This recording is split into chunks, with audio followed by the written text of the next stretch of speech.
Ngiyanibingelela nonke ababuki be-Black Life TV kuphi nakuphi la kufika khona lo mbukiso.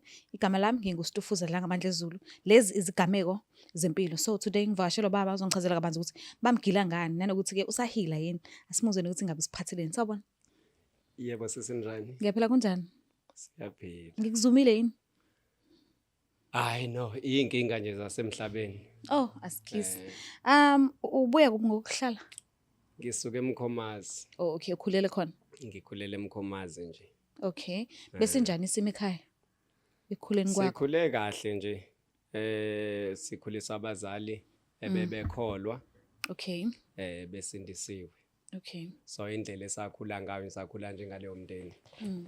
Kuyathandazwa ekhaya. Siyathandaza ekhaya, sikholelwa kuJesu kuphela, izinto eziningi azenziwa lezi zenziwa la ngaphandle. Oh, okay. Mangase kuthiwa nje abazali bakho ubanikeza isinqumo. Ungathi nje? Ngingancoma ukuthi bangikhulise kahle mina nabo bonke basekhaya, abafowethu nodadewethu. Basifundisa izinto eziningi. Okay. Basifundisa ukubekezela, basifundisa uNkulunkulu.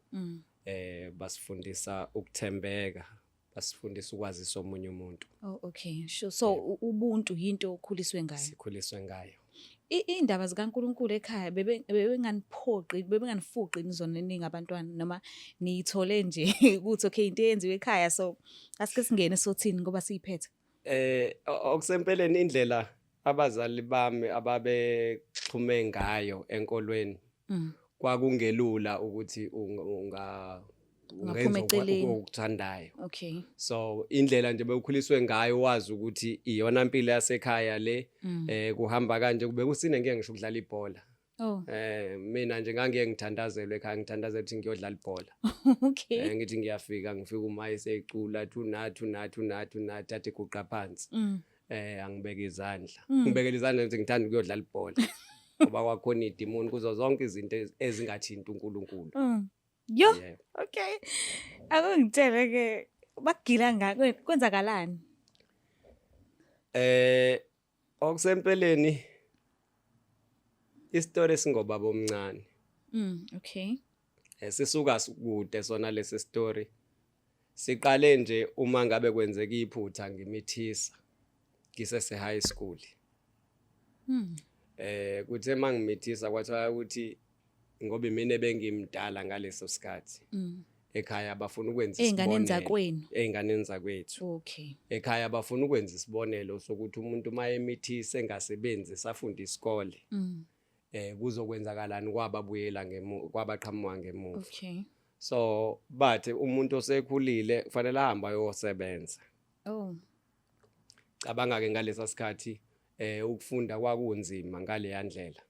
Kodwa kwangiphoqa ukuthi ngishiye phansi esikoleni ngihambe ngiyofuna amatoho, ngatohoza.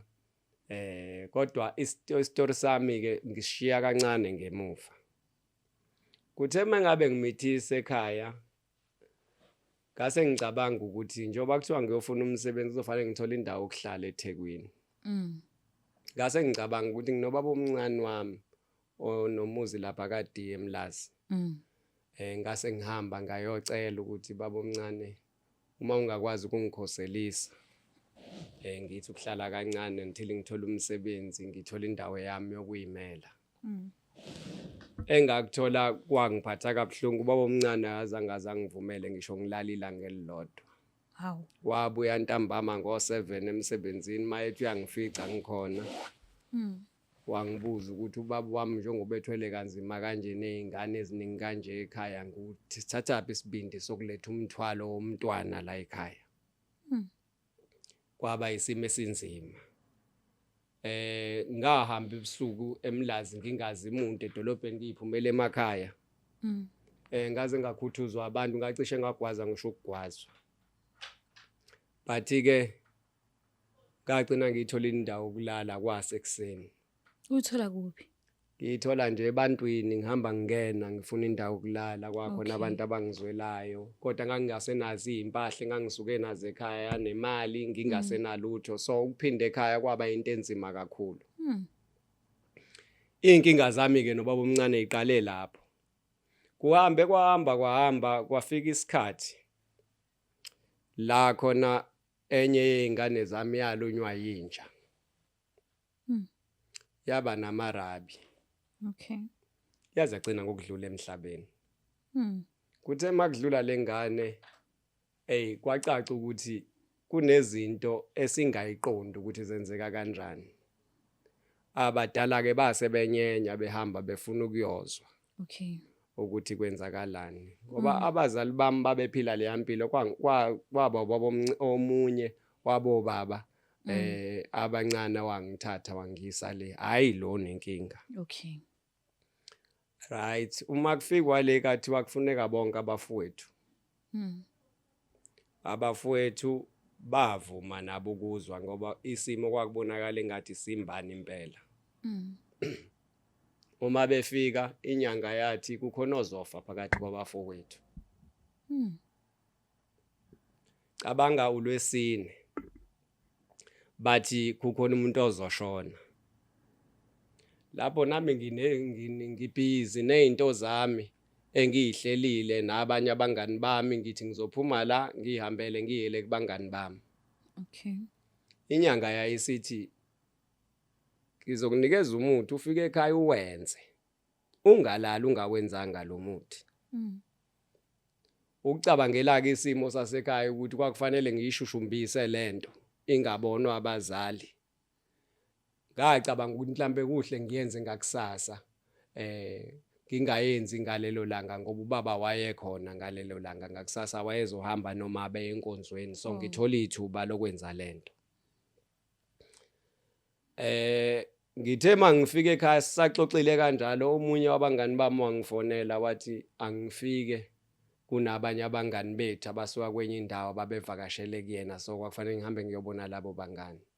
Ngafika kulabo bangani sahlala kwaze kwa late. Ngagcina ngilale khona. Uma ngibuye ekseni ngifike ekhaya kuthiwe kukhona umuntu oshonile. Kushona umuntu? Ubani? Kukhona ke umfowethu olama lo ongemva kwami. Okay. Kwakuyena nje futhi umfana wayeyilungele ithandela imoto wayehlaya la ebukela imoto engenankinga nje kumfana othanda ukudlala. Mm.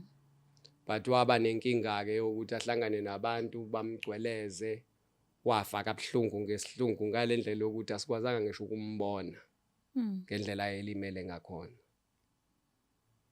Kodwa ke okubhlungu kakhulu ngalesi sikhathi inyanga isitshela ngokuthi uzoshona.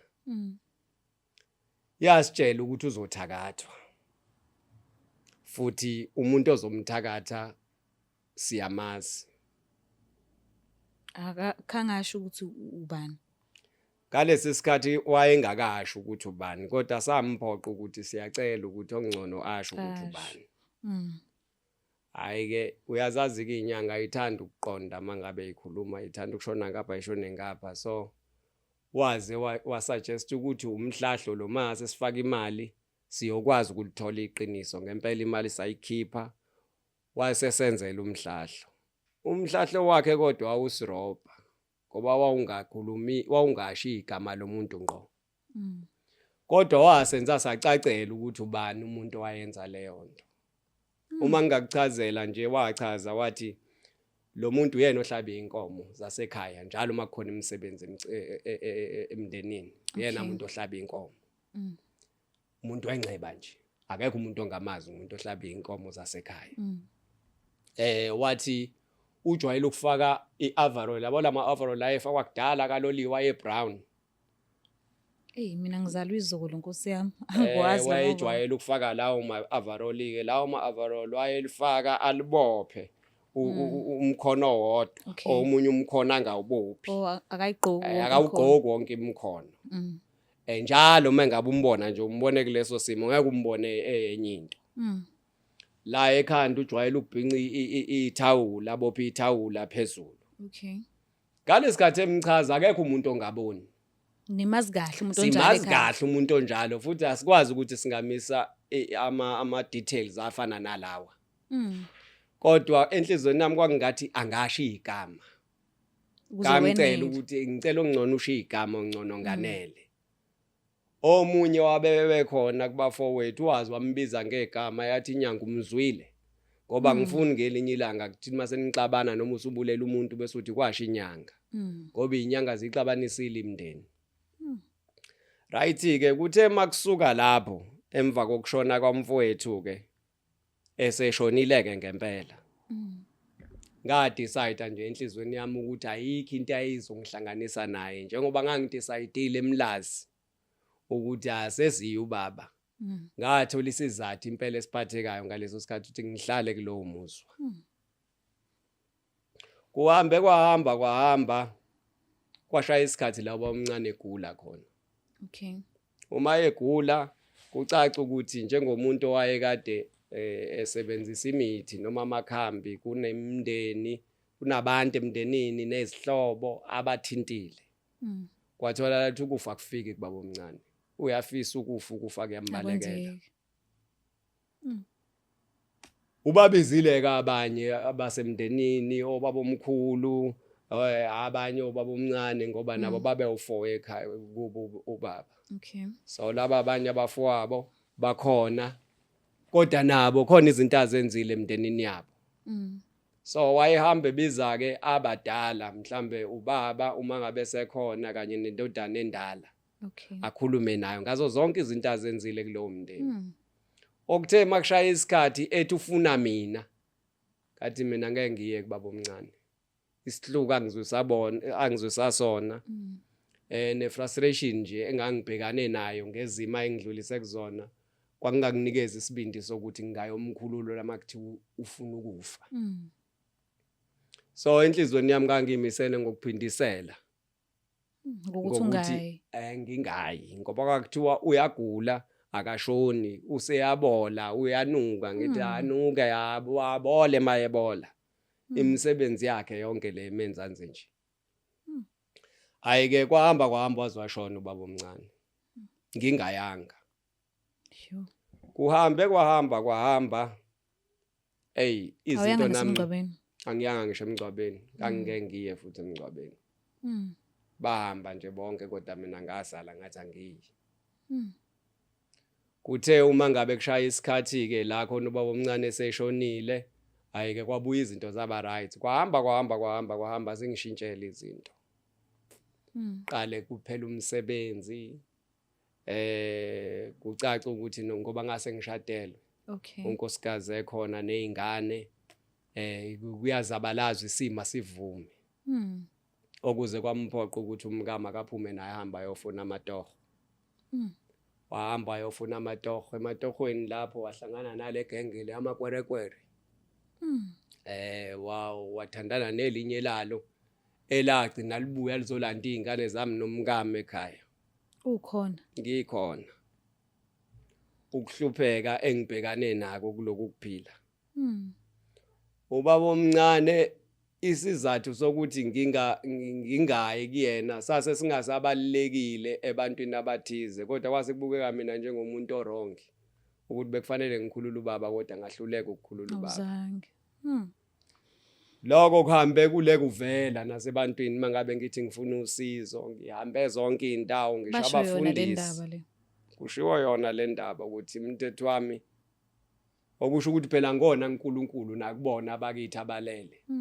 Ngoba zonke izinto zami azilungi okusho ukuthi uNkulunkulu wasezulwini akasangizwa nabo futhi abasangizwa. Ngithi ngiyangala kuthiwa ngeke ngize ngisize umuntu ngoba ngaba nenkani. Okusho ukuthi angazi ukuthi ngempela yini engangisiza kuloku kuphila ngoba sengizame yonke into akukho okungisizayo. Angazi ngempela hey. Manje mawubhekile mhlawumbe akuve kufanele uye la afihlwa khona ubaba omncane. Sengakuzama. Nakhona kulunganga. Yo, but-ke mhlawumbe uke waphumela obala watshela ubaba okuzalayo ke. Indaba iyaziwa kodwa ke phela njengoba ngeke ngachaza ukuthi ubaba bayisindisele manje. Oh, Okay. Kunzima mangithi ngiyakhuluma nabazali abangizalayo ngempela babona Mm. amadimoni mina ngiyasibona isimo engibhekene naso Obhekene ukuthi naso. sinzima. Mm. Manje iyona nkinga le engibhekene nayo angazi ukuthi ubani ongangisiza. Sengiye kubafundisi bashoshara babantu osara bamthana kuthi wefaya akwenzeki lutho kodwa ayikho nje into engisizayo mina. Buya kunzima kona. But-ke mhlambe ungaze mhlambe ungalithola usizo mekuthi ungavuma ukushiya inamba yakho because le show le ibukelwa abantu abaningi. Okungenzeka ukuthi bukhona mhlawumbe ongasaphumela obala akusize. So ngiyacela ukuthi ushiye inamba yakho but ungayimemezi sizoyibhala escreenini basho ukuthi bangakusiza kanjani. But-ke ngicela sibuyele la endabeni kababa omncane. Wena ngesingawe ngabe mhlawumbe usuwaxola yini enhlizweni? Yona yonke into nje esiyenzekile and umuntu uma ukhombe ngazuthi uyena wadala izinto kanje. Usuwaxola. Kunzima ukuthi ngithi ngaxola ngoba izimo engibhekana nazo namanje sisa-eda kulezi. Kungathi manje uNkulunkulu ukhetha ubaba omncane kunami kube kuyimina engahlukumezeka. Uma ngabe ukuthi abakithi abangekho ngibone ngathi bazwela yena kunokuzwela mina kanti mina engahlukunyezwa kulolu daba. Manje mina ngisele nenkinga kungathi ubaba omncane yena sekhululekile manje mina ngisele lolu daba ngedwa enkingeni. Andibhlungu le ndaba sisi. Mhlambe isiphi isifundo osifundile? Angisho ukuthi ku-wrong ngicela ungangizwa kabi. Isiphi isifundo osifundile uthi uyakhuluma ekhaya ngezinto zesiZulu efanele zigcineke ngenxa ukuthi wena usebunzimeni ngaleso sikhathi but uthola ukuthi abakwazi ukukusiza ngesimanga sokuthi basindisiwe. Okusempeleni impilo yokusindiswa ngiyiblame kulolu daba. Ukuthi ekhaya abasindisiwe akusiyinto engiyithatha njengenkinga. Okay. Kodwa engikubhekayo nje ukuthi ngibhekene nenkinga and izimo zonke ngabe ngiyayisebenzisa zi-against mina. Noma ngabe kuthiwa khona okungenziwa abazali ngiye ngaba nomuzi benginomuzi wami bengenza noma yini ebengiyithanda emzini wami. Kodwa ikona ukuthi njengamanje kubukeka sengathi wonke umuntu uthi indlela ebekufanele ngisizakale ngazi azisekho. Kungathi nje ngavalwa inhlanhla yami yavalwa konke ukuphila kwami kuvaliwe akulungi lutho. Kwawona umsamo ngikholwa ukuthi mangase ngithi ngiyolungisa umsamo kona ngingaqalaphi sisi. Ngingaqalaphi since abazali bami bengenza ngalutho anginayo ke inkinga makuba khona amandla ngabe ngiyenza. Njengamanje sengihambe ngihlala kubangani angisenamuzi anginamfazi kwangane zami ngiyi-stranger kuzo. Ngabe mhlambe awuyikho indlela ukuthi ukhulumisane nabantwana bakho?